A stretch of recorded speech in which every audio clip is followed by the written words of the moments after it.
আসসালামু আলাইকুম সুপ্রিয় শিক্ষার্থীরা, কেমন আছো সবাই? আশা করি সবাই ভালো আছো। এই করোনা পরিস্থিতির মধ্যেও আজ আমাদের দেশে একটা বড় ধরনের দুর্ঘটনা ঘটে গেল। লঞ্চ ডুবিতে প্রায় অর্ধশতাধিক মানুষ প্রাণ হারিয়েছে। আমরা তাদের আত্মার শান্তি কামনা করব। সবাই সবার ধর্মমতে তাদের প্রতি শ্রদ্ধা রেখে আমি আজকে আমার এই অনলাইন ক্লাসে তোমাদের সবাইকে স্বাগতম জানাচ্ছি। আমি তাহমিনা আক্তার মুক্তা, সহকারী শিক্ষক বিজ্ঞান, পুলিশ লাইন উচ্চ বিদ্যালয়, কুমিল্লা। আজকে আমি তোমাদের সামনে হাজির হয়েছি অষ্টম শ্রেণীর গুরুত্বপূর্ণ একটি অধ্যায়, অষ্টম অধ্যায় রাসায়নিক বিক্রিয়া, এই অধ্যায়টি নিয়ে। যেহেতু অষ্টম শ্রেণী খুব গুরুত্বপূর্ণ একটি শ্রেণী, কারণ তাদের কিছুদিন পরেই জিএসসি পরীক্ষা হওয়ার কথা, কিন্তু আসলে পুরোটা বছরই তারা তাদের স্কুল বন্ধ থাকার কারণে সিলেবাস আমরা শেষ করতে পারি নাই। আবার আমি অষ্টম শ্রেণী শিক্ষিকা, অষ্টম শাখায়, তো আমি জানি যে আমার শিক্ষার্থীরা অনেক ক্ষতিগ্রস্ত হয়েছে এই পরিস্থিতির কারণে। তারপরেও আমাদের এই ক্লাসগুলোর মাধ্যমে আমরা যদি তাদের ক্ষতি সামান্য একটু কাটিয়ে উঠতে পারে, তাদের সে চেষ্টাই আমাদের অব্যাহত আছে। চলো আজকে আমরা সবাই তাহলে মূল আলোচনায় ফিরে যাই। অষ্টম শ্রেণীর সাধারণ বিজ্ঞানের অষ্টম অধ্যায় রাসায়নিক বিক্রিয়া, যে অধ্যায়টা তোমরা পরবর্তীতে নবম এবং দশম শ্রেণীতে যারা তোমরা পরে 9-এ উঠবে, যারা সায়েন্স নিবে, তাদের ক্ষেত্রে রসায়নের ক্ষেত্রে এই অধ্যায়টা তোমরা পাবে। এখন থেকে যদি এই অধ্যায়টাকে খুব ভালোভাবে আয়ত্ত করা যায়, তাহলে পরবর্তীতে তোমরা নবম শ্রেণীতে যে রসায়নের যে অধ্যায়টা পাবে সেটা বুঝতে আর তেমন কোনো সমস্যা হবার কথা নয়। তাই আমাদেরকে সবার আগে এই অধ্যায়টাকে খুব ভালোভাবে আয়ত্ত করে নিতে হবে, যেন আমরা পরবর্তীতে যারা বিজ্ঞান বিভাগে পড়ব চিন্তা করছি, তারা যেন পরবর্তীতে কোনো ধরনের সমস্যার সম্মুখীন না হই।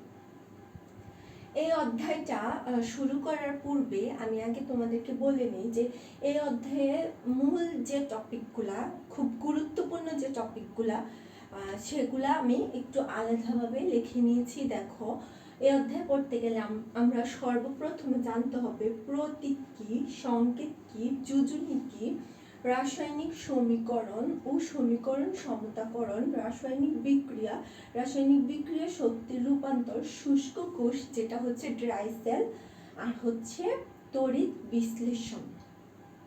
এই বিষয়গুলো সম্পর্কে আমরা এই অধ্যায়ে খুব ভালোভাবে জানব। এখন আসো যে প্রতীক বলতে কি বোঝায় বা প্রতীক কি। আমরা বিজ্ঞানের ভাষায় বলি যে প্রতীক মানে হচ্ছে কোনো একটা মৌলের ইংরেজি বা ল্যাটিন নামের সংক্ষিপ্ত রূপকে প্রতীক বলা হয়। যেমন আমাদের সবার একটা বড় নাম আছে, প্রত্যেকের আমাদের একটা ফুল নেম, তারপর ভাষায় আবার আমাদেরকে সবাই ছোট্ট একটা নিক নেমে ডাকে। তাহলে এই যে আমাদের নামের পূর্ণ রূপটার একটা সংক্ষিপ্ত রূপ, ঠিক ওই মৌলগুলার নামের সংক্ষিপ্ত ওই রূপটাকে বলা হয় তার প্রতীক। যেমন আমরা বলে থাকি কি, হাইড্রোজেনকে আমরা প্রকাশ করি কি দ্বারা? H দ্বারা। তাহলে হাইড্রোজেনের প্রতীক হচ্ছে কি? H। ঠিক তেমনি ভাবে বোরন B দ্বারা, কার্বন C দ্বারা, নাইট্রোজেন N দ্বারা, অক্সিজেন O দ্বারা। তাহলে এইগুলা হচ্ছে কি মৌলের ইংরেজি নামের সংক্ষিপ্ত রূপ। তাহলে এখন ইংরেজি নামের সংক্ষিপ্ত রূপ, এটা আমি প্রথম যে অক্ষরটা আমি সেটা দ্বারা প্রকাশ করলাম, যেমন হাইড্রোজেনের H, কার্বনের C। কিন্তু এমন কিছু কিছু মৌল আছে, যেমন এখন তুমি লিখবে যে ক্যালসিয়াম লেখার সময় আমি যদি এটাকে লিখি Ca, তাহলে বোঝাচ্ছে কি প্রথম দুই অক্ষর মানে প্রথম অক্ষর তারপর অক্ষরটা নিয়ে আমি তার প্রতীকটা প্রকাশ করলাম। তাহলে প্রতীক শুধুমাত্র একটি অক্ষর দ্বারা প্রকাশ করা হয় এমন না, এক বা একাধিক অক্ষর দ্বারা মৌলের নামের সংক্ষিপ্ত রূপটাকে প্রকাশ করাকে বলা হয় প্রতীক। সেই ক্ষেত্রে কার্বনকে সি দ্বারা, ক্যালসিয়ামকে Ca দ্বারা, আবার Cd দ্বারা cadmium, Cs caesium, Cl chlorine, Co cobalt. এখন আমরা বললাম যে প্রতীক মানে হচ্ছে মৌলের ইংরেজি বা ল্যাটিন নামের সংক্ষিপ্ত রূপ। তাহলে এটা তো আমরা ইংরেজি নাম জানলাম, ল্যাটিন নাম কোনগুলা? আমাদেরকে মৌলের ল্যাটিন নামগুলা আলাদাভাবে মনে রাখতে হবে। যেমন সোডিয়ামকে প্রকাশ করি Na দ্বারা, সোডিয়াম। সোডিয়াম উচ্চারণে আমাদের কাছে মনে হচ্ছে যে সোডিয়ামের প্রতীক তো S হওয়ার কথা ছিল, কিন্তু আসলে S দিয়ে যদি আমি সোডিয়ামকে প্রকাশ করতাম তাহলে সেটা হয়ে যেত সালফার। সেজন্য সোডিয়ামের ল্যাটিন নাম হচ্ছে নাট্রিয়াম, যেটাকে আমরা Na দ্বারা প্রকাশ করি। পটাশিয়ামকে প্রকাশ করি K দ্বারা, যেটাকে বলা হয় ক্যালিয়াম।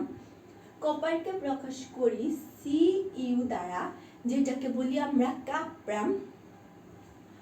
ল্যাডকে প্রকাশ করি Pb দ্বারা, যেটাকে বলা হয় প্লাম্বাম। ল্যাড, তারপরে হচ্ছে স্ট্যানা, Sn, এটা হচ্ছে স্ট্যানাম, যেটাকে বলি আমরা টিন। তারপরে আমরা প্রকাশ করি মার্কারিকে Sg দ্বারা, যার নাম হচ্ছে হাইড্রোজেরাম, সেটা হচ্ছে মার্কারি বা সীসা, যেটা আমরা সীসা বলে থাকি। তারপর হচ্ছে Ag সিলভার বা রূপা, যেটাকে আমরা Ag দ্বারা প্রকাশ করি, যার নাম হচ্ছে আর্জেন্টাম। আর্জেন্টাম। তাহলে এই যে মৌলগুলার ল্যাটিন নামের যে সংক্ষিপ্ত রূপটা, তা থেকে মৌলগুলার নাম নেওয়া হয়েছে নেট্রিয়াম, ক্যালিয়াম, কাপ্রাম, প্লাম্বাম, স্ট্যানাম, তারপর হচ্ছে হাইড্রোজেরাম, আর্জেন্টাম ইত্যাদি। এ ধরনের আরো কিছু নাম আছে যেগুলা ল্যাটিন মৌলের ইংরেজি বা ল্যাটিন নামের সংক্ষিপ্ত রূপ দ্বারা প্রকাশ করা হয়।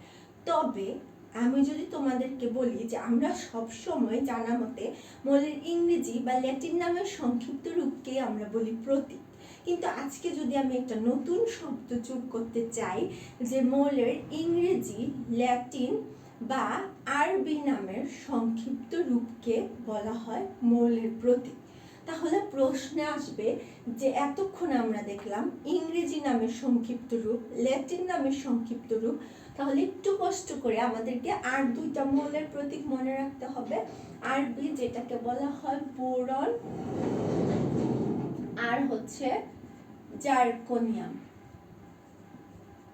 জার্কোনিয়াম।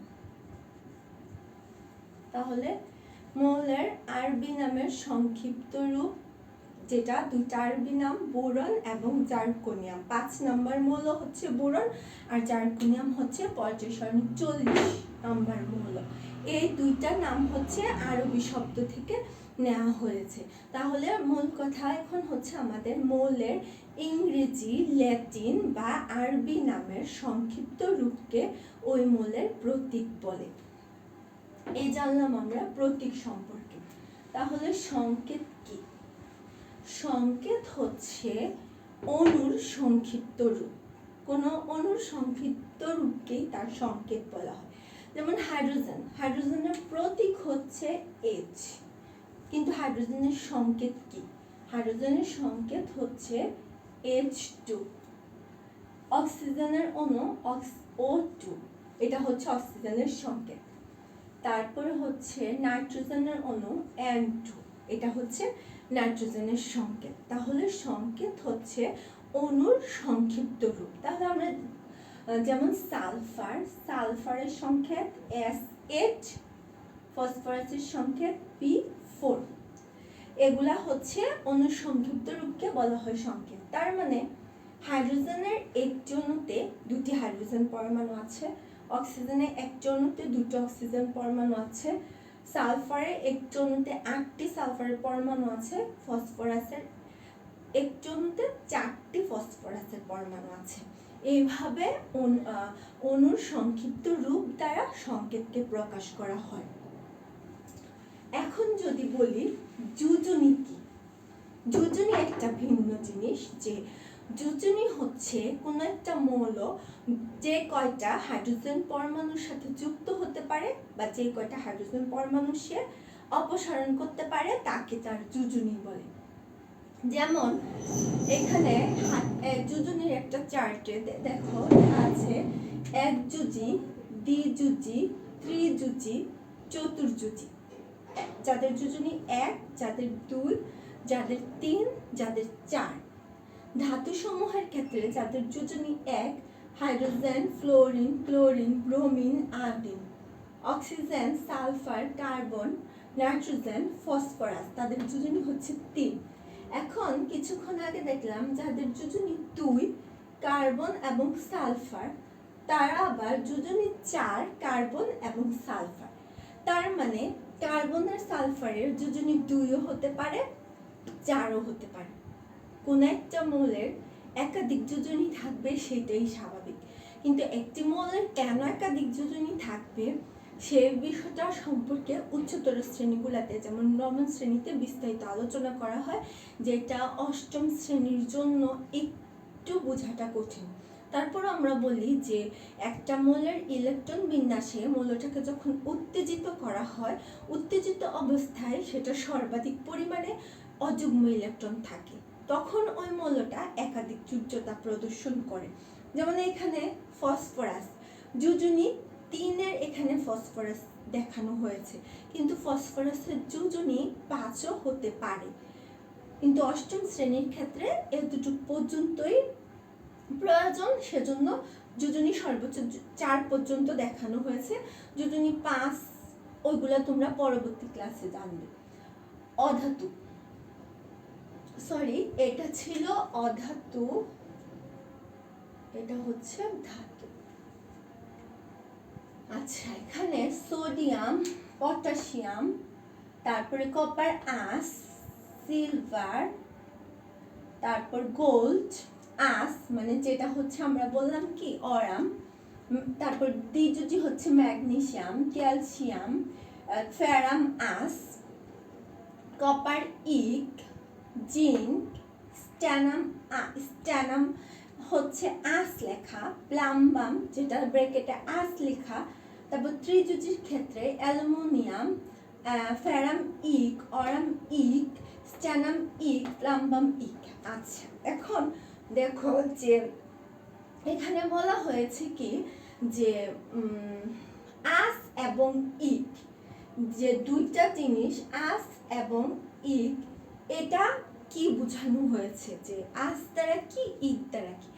যখন কোনো মৌলের যোজনী কম থাকে অর্থাৎ যোজনী 2, তখন আমরা তাদেরকে বলি আঁশ।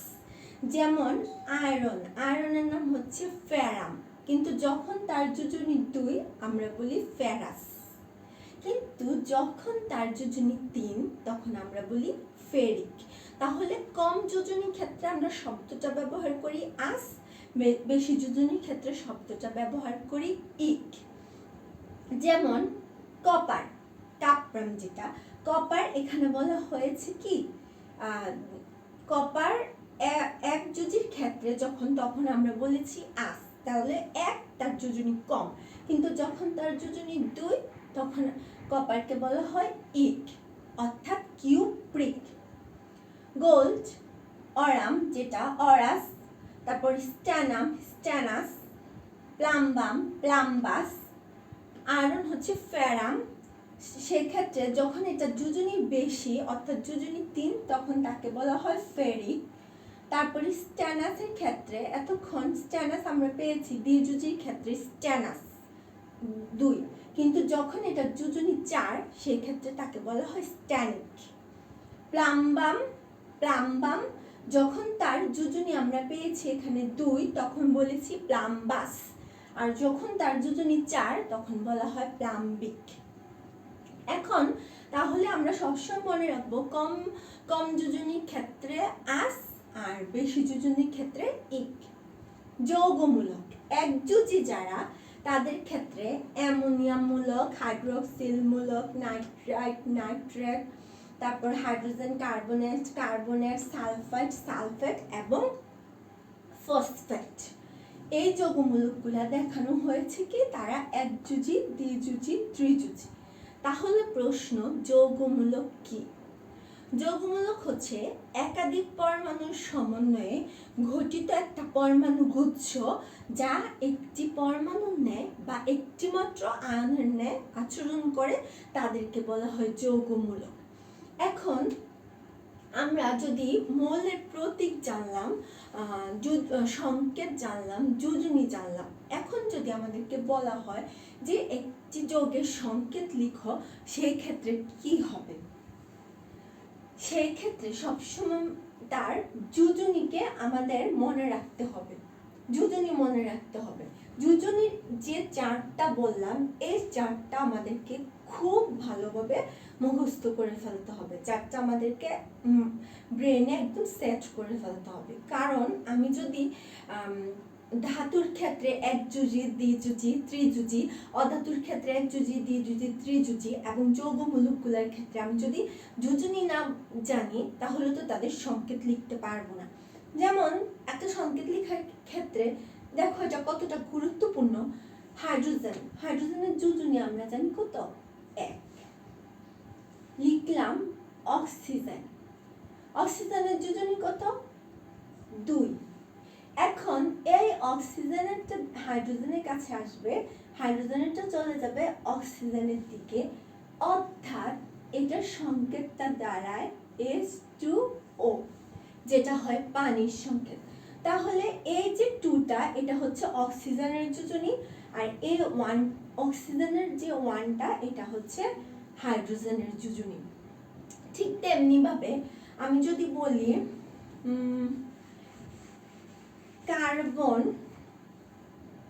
কার্বনের যোজনী ধরলাম এখন 4, কারণ কার্বন পরিবর্তনশীল যোজ্যতা প্রদর্শন করে। কার্বনের যোজনী কখনো 2ও হতে পারে, আবার 4ও হতে পারে। তাহলে এই ক্ষেত্রে কার্বনের যোজনী 4, অক্সিজেনের যোজনী হচ্ছে 2। আবার কার্বন যখন 2 যোজনী, অক্সিজেনের তখন 2। তাহলে এখন সংকেত এই অক্সিজেনেরটা কার্বনের দিকে, আর হচ্ছে কার্বনেরটা কোথায় যাবে? অক্সিজেনের দিকে। তাহলে আমার কি এভাবে লেখার কথা যে C2O4 C2O2, এভাবে কি আমরা লিখি সংকেত? না, তখন আমাদেরকে একটা সরল সমাধানে যেতে হবে, একটা সরল অনুপাতে যেতে হবে। তাহলে এটাকে যদি আমি 2 দ্বারা ভাগ করি, তখন আমার হয়ে যায় CO2, যেটাকে বলি আমি কার্বন ডাই অক্সাইড। আর A2 বাদ হয়ে এটা হয় CO, যার নাম হচ্ছে কার্বন মনোক্সাইড। তাহলে কার্বন যখন 4 যোজ্যতা প্রদর্শন করে, তখন সে যখন অক্সিজেনের সাথে যুক্ত হয়, সেটা হয়ে যায় কার্বন ডাই অক্সাইড। আর কার্বন যখন যোজনী 2 প্রদর্শন করে, সেটা যদি অক্সিজেনের সাথে যুক্ত হয়, তখন সেটা হয়ে যায় কার্বন মনোক্সাইড। ঠিক তেমনি ভাবে আমরা যদি আরো উদাহরণ দিয়ে বলি যে নাইট্রোজেন এবং হাইড্রোজেন। নাইট্রোজেনের যোজনী হচ্ছে 3, হাইড্রোজেনের যোজনী হচ্ছে 1। হাইড্রোজেন নাইট্রোজেনের দিকে এবং নাইট্রোজেন হাইড্রোজেনের দিকে এভাবে যদি যোজনীটার বদল হয়, আমরা এটাকে বলি কি? Ammonia, NH3। অর্থাৎ এই 3টা হচ্ছে নাইট্রোজেনের যোজনী, এই নাইট্রোজেনের 1টা হচ্ছে এটা হাইড্রোজেনের যোজনী, আর সেটা মিলে হয়ে যায় NH3 বা অ্যামোনিয়া। এভাবে আমাদেরকে সর্বপ্রথম মানে কোনো একটা যৌগের সংকেত লিখতে হলে বা বিক্রিয়া সম্পন্ন করতে হলে অবশ্যই আমাদেরকে মৌলের যোজনীগুলো সম্পর্কে জানতে হবে। ধাতুর যোজনী, অধাতুর যোজনী, যৌগমূলকের যোজনী, এই যোজনীকে খুব ভালোভাবে আমাদেরকে আয়ত্ত করতে হবে। তারপর প্রতীকের ক্ষেত্রে বললাম যে প্রতীক খুব সহজভাবে মনে রাখতে পারবো যে কোনটা মৌলের ইংরেজি নামের সংক্ষিপ্ত রূপ, আবার ল্যাটিন নামের সংক্ষিপ্ত রূপ। বিশেষ করে ল্যাটিন নামের সংক্ষিপ্ত রূপগুলোকে যদি আমি আলাদা করে ফেলি, খুব অল্প কয়েকটা আছে ল্যাটিন নামের সংক্ষিপ্ত রূপ। আর আরবি বললাম যে দুটা, যেটা হচ্ছে যে বোরন আর হচ্ছে জিরকোনিয়াম বা জার্কোনিয়াম, যে যেটা বলি সেটা। তাহলে আরবি দুটা আর ল্যাটিন আছে অল্প কিছু সংখ্যক। এগুলোকে যদি আমরা আলাদা করে মনে রাখতে পারি, বাকিগুলো হচ্ছে মৌলের ইংরেজি নামের সংক্ষিপ্ত রূপ। এভাবে মৌলের প্রতীকগুলা মনে রাখা সম্ভব। তাহলে আজকের ক্লাসে আমরা জানতে পারলাম যে এই অধ্যায়ে একটা মৌলের প্রতীক কি, সংকেত কি, যোজনী কি। তাহলে তোমাদের আমার মানে পরবর্তী ক্লাসের জন্য তোমাদের আমার কিছু কাজ দেয়া থাকবে। সেটা হচ্ছে এই যে যোজনীর এই চারটা, তোমরা এই ছকটা খুব ভালোভাবে মুখস্থ করে ফেলবে। ধাতু, অধাতু এবং যৌগমূলকের ক্ষেত্রে যোজনী কি, এগুলো খুব ভালোভাবে তোমরা কি করবে, আয়ত্ত করে ফেলবে। এটা হচ্ছে তোমাদের পরবর্তী ক্লাসের কাজ। আমি পরবর্তী ক্লাসে রাসায়নিক সমীকরণ আর সমীকরণের সমতাকরণ কিভাবে করতে হয়, তারপরে হচ্ছে রাসায়নিক বিক্রিয়ার শক্তি রূপান্তর, এই বিষয়গুলো সম্পর্কে তোমাদেরকে জানাবো। তাহলে আরেকটা বিষয় তোমাদেরকে বলে রাখি, যেটা আমি পূর্ববর্তী অধ্যায়গুলো পড়ানোর সময় বেশ কয়েকবার বলেছি, যে এটা হচ্ছে আমাদের পর্যায় সারণী। পর্যায় সারণীতে 119টা মৌল বর্তমানে আছে। তার মধ্যে 1 থেকে 30 পর্যন্ত মৌলগুলা তোমাদেরকে বলেছিলাম যে 1 থেকে 30 পর্যন্ত মৌলগুলার নাম একদম মুখস্থ রাখতে হবে। এরপর এখানে দেখো, এই যে তোমাদের একযুজি, দ্বিযুজি, ত্রিযুজি, চতুর্যুজি, এই ওদেরকে আলাদা করে এখানে দেখানো হয়েছে। তোমাদের বই, তোমাদের এটা তোমাদের বিজ্ঞান বই এই 77 পৃষ্ঠায় একটা চক দেয়া আছে। তোমরা এটা সবাই এটা মুখস্থ করে ফেলবা, যে এই চকটা যে এটা খুব ভালোভাবে পড়ে ফেলবা, যে যোজনীর ক্ষেত্রে। তার আরবার বলেছি, এই যে দেখো পর্যায় সারণী, আমি বলেছিলাম যে 40 নম্বর হলো জার্কোনিয়াম এবং 20 হচ্ছে বোরন। এই দুইটা শব্দ বলেছিলাম যে আরবি ভাষা থেকে এসেছে প্রতীকের ক্ষেত্রে। তো এই কয়েকটা জিনিস যদি তোমরা খুব ভালোভাবে ধরে ধরে মনে রাখতে পারো, তাহলে আশা করি যে এই অধ্যায়ে তোমাদের তেমন কোনো সমস্যা থাকার কথা না।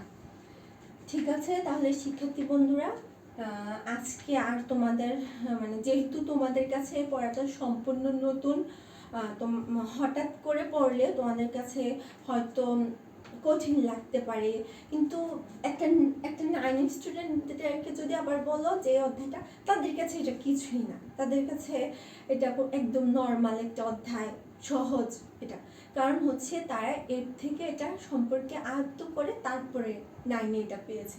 ঠিক তোমাদের কাছে জাস্ট কয়েকটা ক্লাস করার পর এই অধ্যায়টা একদম সহজ হয়ে যাবে। সেজন্য তোমাদেরকে নতুন অধ্যায় হিসেবে বা একটু জটিল মনে হতে পারে তোমাদের কাছে, সেজন্য আজকে আর বেশি পড়া না দিয়ে আমি তোমাদেরকে এই যে যোজনীর এই চারটা, এটা বাড়ির কাজ করে রাখবে সবাই।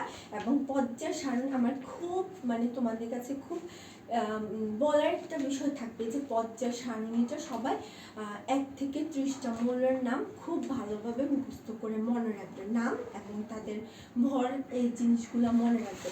কারণ পরবর্তীতে অনেকগুলো বিষয় নিয়ে আলোচনা করতে গেলে, বা ধরো 9ম শ্রেণীতে যখন আমরা রসায়নের বিভিন্ন দিক নিয়ে আলোচনা করতে যাই, তখন ওই মৌলগুলোর নাম বারে বারে আমাদের উদাহরণ হিসেবে চলে আসে। তাহলে শিক্ষার্থী বন্ধুরা, আজ এই পর্যন্তই। তোমরা সবাই বাড়িতে থাকবে, নিরাপদে থাকবে, স্বাস্থ্যবিধি মেনে চলবে, সবাই সবার ধর্ম যার যার ধর্ম অনুযায়ী সবাই সৃষ্টিকর্তাকে স্মরণ করবে, বাবা মার কথা শুনবে এবং সবাই তার দেশকে ভালোবাসবে। আল্লাহ হাফিজ, আসসালামু আলাইকুম।